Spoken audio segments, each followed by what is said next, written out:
sali ka na. Ayun, maganda. Isang napakagandang gabi po sa inyo lahat.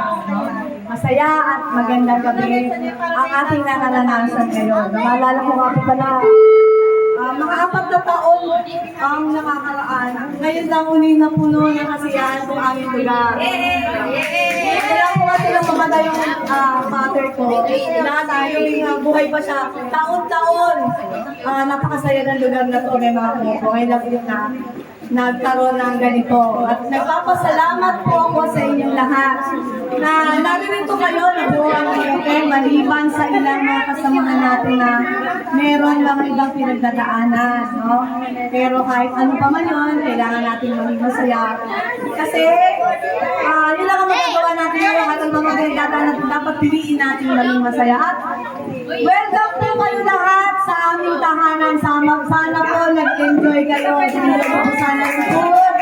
Na-enjoy nyo lahat. Yes! Lagi po kayo welcome dito. Gusto lang po kasi namin masaya. Maraming pang salamat sa inyo.